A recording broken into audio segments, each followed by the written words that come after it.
What is up, rockers of the Rock Nation? It's your fellow rocker here, Rockman X, and, well, I am here with my WWE Night of Champions 2015 pay-per-view predictions. As hesitant there, I don't know why I just paused there, but anyway, yeah, I am here with my Night of Champions predictions for tomorrow night. I know I'm kind of late with this prediction video. Well, not technically late. I do have it between Friday and Saturday generally up, but I am. To me, it feels like I'm kind of late with the video because I've been lazy with posting videos lately anyway when it comes to even those streaming videos. Then again, I haven't really posted anything besides streaming videos lately, but that's beside the point. I'm here with my Night of Champions 2015 predictions. However, I will say this right off the bat. The match card to me is kind of eh. I mean, it is a pretty good match card. But overall, it still should be a good pay-per-view. I'm hoping, anyway. Because a few of the matches, I'm not gonna lie, there's like 2 or 3 that I'm really looking forward to the most, to be fair. But I'll get to that here later. But as for the kickoff show, we got Neville and the Lucha Dragons versus Stardust in the Ascension. I can't fucking speak. You got Neville and the Lucha Dragons versus Stardust in the Ascension. Overall, I'm going to assume this should be a good match. I mean, you got a hell of an athlete, Neville. And you got, of course, the Lucha Dragons, which any luchador style is generally a good style. And usually... yeah. I apologize. I kind of just woke up, so I'm half asleep. But you got the Lucha Dragons, which has a luchador style. Anything that can generally be exciting. And then, of course, you got Stardust, a.k.a. Cody Rhodes. Then, of course, you got the Ascension on another side, which the Ascension, I don't know about them being exciting. I mean, they've been doing a good job with Stardust lately, at least to me, from what I've noticed, but I still don't know about them. But so, overall, it should be a good match, but as for what I think and who's gonna win, excuse me, most likely gonna be Neville and the Lucha Dragons. Because they're the fan favorites, and generally when it comes to pre-show, somewhat of the fan favorites almost always win. Maybe I'm mistaken. Well, no, I can actually validate. To me, it feels like they almost always win. There you go. Of course, you got Stardust. Again, this should be a good match. So I call Neville and the Lucha Dragons for the win. And what was that? Now, moving on to the main show, we got one of the 2 non-title matches here. We got Dolph Ziggler versus Rusev. Overall, this match should be a good match all on itself, because generally whenever Neville and Rusev have a match together, it's generally a good match. Or, did I say Neville and Rusev? I mean Dolph Ziggler and Rusev generally have a good match together. God, I'm losing it. But, yeah, but the reason why I'm saying this, too, and this will help me predict the winner. The last 2 matches they had something screwy happen at a pay-per-view. Like, didn't, like, Lana get involved or something? Not Lana. What's her name? Summer Rae. Didn't she end up getting involved at one point? I'm assuming. And then I know at the last pay-per-view, I'm thinking it's SummerSlam, if I remember right. Yeah, beyond like a motherfucker now. It ended a double countout, technically. So, technically, there has been no clear winner, but if you think about it, it's all really leaned towards Rusev for winning, even though it's never really been a clear winner, as far as I know. So, presumably, going into with that death, I honestly think Dolph Ziggler is going to win. Unless something screwy happens again, and we don't get a clear winner or whatever. And literally, if something screwy happens again, I don't know why it would, but if it does, so help me God. But overall, just because of what's happened the last couple matches, like again the double countout that happened at SummerSlam, I believe, and stuff like that, Dolph Ziggler's going to win. Simple as that. That's really all I gotta say. I mean, it should be a hell of a match. Dolph Ziggler's a good athlete himself, of course, Rusev, but Dolph Ziggler winning. Simple as that. Now on to the next match. We got the Wyatt family versus Roman Reigns, Dean Ambrose. So basically 2/3 of the Shield right there. And then their mystery partner, Now, I will say that this is, well, I guess the Wyatt family is probably one I'm looking forward to, but it's not really one of the three that I'm actually looking forward to, per se. But overall, though, I will say this, again, another good match. I like the Wyatt family. Kind of wish they had Eric Rowan instead of this Braun Strowman character. I mean, the Braun Strowman character is a good character, don't get me wrong. Just, I kind of wish they would have brought in, like, Eric Rowan would have been cleared. Would be cleared, I guess he won't be. But if Eric Rowan was cleared, then you have 4 members of the Wyatt family instead of 3. You got the single competitor, Bray Wyatt. Then you got the tag team, Eric Rowan and Luke Harper. And then, of course, you got the Braun, or the Brute, the Braun, whatever you want to say. This Braun Strowman character. Then you got 2 sheeps. You got the black sheep, and then you got the sheep, the white sheep. There you go, too. This is how I see it. But anyway. And plus, that's really what I say. I like this whole Wyatt family thing they're doing. Simple as that. I've always liked the Wyatt family, so. But then, as for Roman Reigns, Dean Ambrose mystery partner, there has been speculations of who it could be. It's probably Kane. Just saying. No, I'm going to assume it's Kane until further notice. But for the most part, I don't know who it could be. I'm being fair. Overall, it might be Kane. Because it said, oh, we got a monster, stuff like that. Big red monster, you know. Because there is rumors Kane's supposed to come back as Masked Kane again. Like, literally again, which honestly, I like Masked Kane. I like Kane whenever he's masked generally, but I don't know. I don't know about this time around. I'll see how that goes if Kane does come back as Masked Kane and if Kane ever comes back. But yeah, that's just my prediction on who the mystery partner is. Wait, I gotta do it like this. It's probably Kane. But anyway, as for the match going, again, there should be a good match. That's really all I gotta say on it. But just from the past experience of the Wyatt family and how screwed, like, you know, because I know that Roman Reigns and Bray Wyatt and people's been getting screwed. Or not Roman Reigns, Bray Wyatt. Like, Roman Reigns, Dean Ambrose has generally been getting screwed over lately in their matches and stuff like that. I mean, they have been winning, but they also have, like, you know what I'm saying? I'm going to base on more pay-per-view matches here. I mean, I really want to go with Roman Reigns, Dean Ambrose, and then mystery partner winning. I really do. But just for the sake, I don't even know. Just screw it. You know what? I was going to go with the Wyatt family, but just in my head, I'm going to go with Roman Reigns, Dean Ambrose, and the mystery partner to pick up the win. I'm going against my gut feeling. It's probably going to be bad. I mean, don't get me wrong. I love the Wyatt family to death, but I don't know. This is how I see it. Well, no. I don't even know. To be fair, I don't even know who to go for. Just in my head. Eeny, meeny, miny, mo. Catch a tiger by the toe. If y'all are let him go. Eeny, meeny, miny, mo.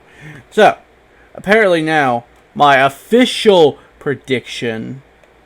I had to do that. But my official prediction now is the Wyatt family.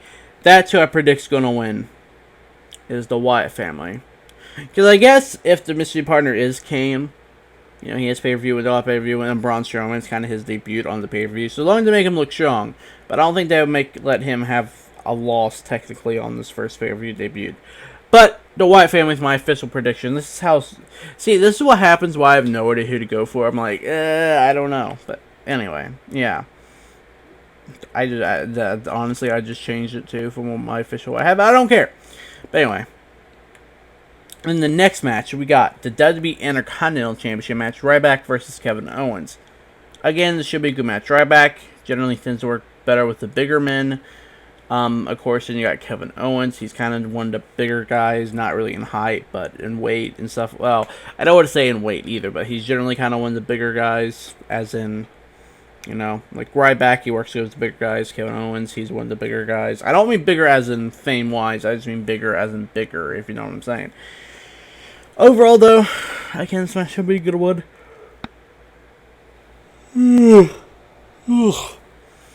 I don't really know about Kevin Owens going for it. I mean, Kevin Owens did try to go for the Intercontinental United States title, which failed because he didn't win it. I don't know how well this is going to work with the Intercontinental Championship. I mean, I'm assuming with Ryback and Kevin Owens, it's going to be like a 3-streak feud for the title. I'm going to assume, not just like, oh, a one-off match and then, yeah, a one-off match and nothing else ever comes of it. I'm assuming it's going to be like one of those a 3-match pay-per-view feud. I want to assume, if that makes any sense at all. So if Kevin Owens does so if it's in my head, if it's like that, a 3-match pay-per-view feud, presumably in my head, if that is the case, Kevin Owens isn't going to win tonight. Isn't going to win at Night of Champions. So, ultimately, just based off that, with my thought of it, Ryback's going to win and retain again. So, it's going to be Ryback retaining. Simple as that. So, Ryback wins and retains the Intercontinental Championship.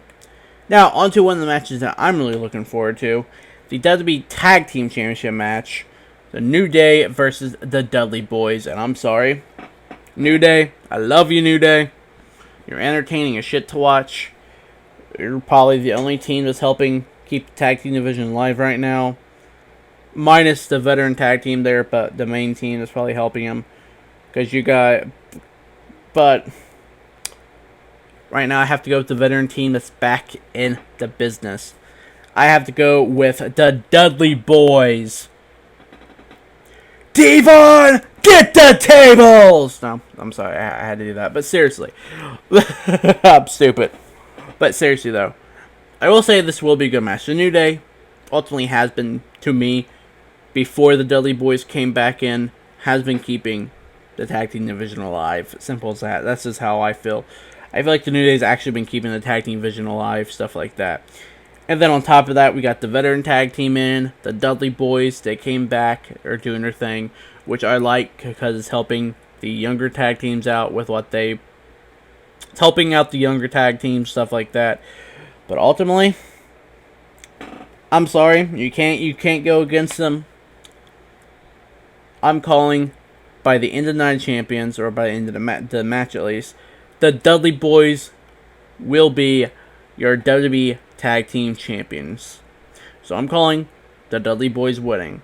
Going against the New Day for once, but I'm sorry, you can't go against the Dudley Boys. So the Dudley Boys are winning. Alright, now we got the WWE Divas Championship match. And we got, of course, which is another one that I'm looking forward to. Kind of looking forward to it, mainly because the Divas division has been vamped a little bit, but I'm sorry. I really hope this doesn't happen, but, well, I hope what I'm predicting happens, but the opposite doesn't happen. But anyway, as for the WWE Divas Championship match, we got Nikki Bella versus Charlotte. And we all know what happened Monday at Raw with the screwy ending, how she pinned apparently Brie Bella and did twin magic and stuff like that. And Brie Bella has the stuff now just because. But anyway, I do kind of, I don't know. Really, I want Charlotte to win flat out. And so that's my prediction, Charlotte winning. Because Charlotte is a hell of an athlete for the diva, or woman, or diva, I don't know, whatever you want to say. And really, I feel like Charlotte is deserving of, no matter how young she is on the main roster, I just feel like Charlotte is deserving of the Divas Championship. I really do. I mean, mainly because I think I said before that Charlotte was already supposed to, where it was already predetermined that Charlotte almost when the whole Divas Revolution started, Charlotte was almost immediately supposed to come in and beat Nikki Bella for the Divas Championship, like literally almost immediately, the original plan, before they gave it to this. But ultimately, it still should be a good Divas match. I'm hoping. We got Charlotte in there. Nikki Bella, she can wrestle. But also, I don't know. Nikki Bella to me, I don't know. She's been hit and miss lately with me a lot. Then again, she's the heel, so you're supposed to hate her. Which, to be fair, she should not have beat AJ Lee's record for longest reigning Divas Champion. But she did, because WWE wanted to erase AJ Lee, or try to erase AJ Lee and CM Punk off the face of the WWE. That's how I see that. Not gonna lie. Wanted to, oh, fuck it, Nikki, or AJ Lee, CM Punk's wife. let's fucking get rid of her too, and let's give the longest reigning champion to Nikki Bella, you know. But it's like, really? Why would you do that? I don't know. I mean, because Nikki Bella, to be honest, I understand with less title changes, it can help the prestige of the belt. But, in my opinion, Nikki Bella has been Divas Champion for way too long. At least to me, she has. So, hopefully this happens. By the end of the night, Charlotte will be your new Divas Champion. So, I'm going to Charlotte for winning. Simple as that. Then we have the next... Okay, but anyway, on from that, we got the next match. The WWE United States Championship. Seth Rollins versus John Cena. AKA, Seth Rollins is the WWE World Heavyweight Champion and the WWE United States Champion at the same time. And this leads to some fucked up shit in my head that can possibly happen. Because Seth Rollins most likely ain't going to have any help at Night of Champions. Any kind of screwy finish help or anything. So ultimately, I'm already saying now, John Cena is going to win and retain it and become United States Champion again. That's how I see it. Because I figured they've only wanted to do this angle for Seth Rollins being...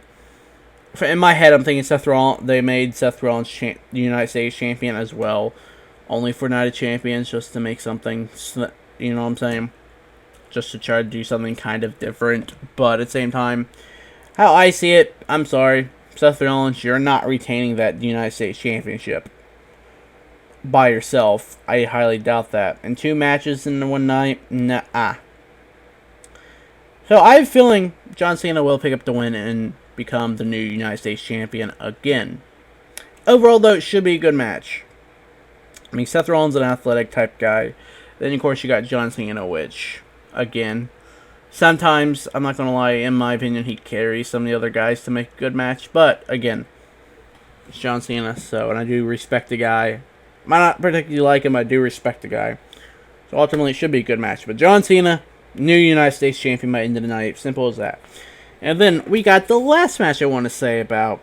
The WWE World Heavyweight Championship, a.k.a., well, the WWE World Heavyweight Championship. You got Seth Rollins versus Sting, a.k.a. Seth Rollins' second match of the night. And after facing John Cena, or whichever match will come first, vice versa, whatever, I'm sorry, Seth Rollins, you're losing that World Heavyweight Championship too. Because, again, it would make sense, because if there's going to be a Seth Rollins versus Triple H thing, or Sting versus Triple H thing, it would make sense for Seth Rollins to lose both belts in one night. So, ultimately, I'm just going to say Sting is going to win the World Heavyweight Championship. Why? And I actually wouldn't mind seeing that happening, too. Sting having one kind of final run. Like, even if it's a small run, just see him having one final run, technically. Well, one final championship run. I wouldn't mind seeing that, to be fair. But, Sting's winning. Sting's becoming your new World Heavyweight Champion by the end of the night. So, fuck you, Seth Rollins, for losing both championships. No. So overall, I shouldn't have high hopes for this match, because Sting is kind of up there in age, and of course Seth Rollins is a new, fresh talent. But ultimately, I do have hope for this match. Should be good, because Sting, he might be getting up there in age, but he can still wrestle.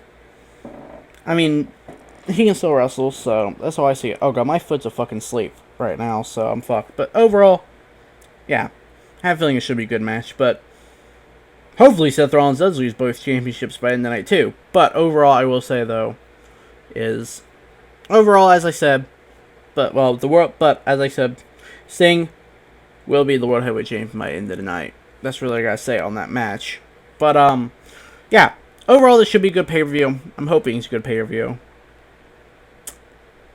I don't know about it. Night of Champions has generally been a good pay-per-view, but hopefully tonight should be a good pay-per-view. Or not tonight, but tomorrow night should be a good pay-per-view.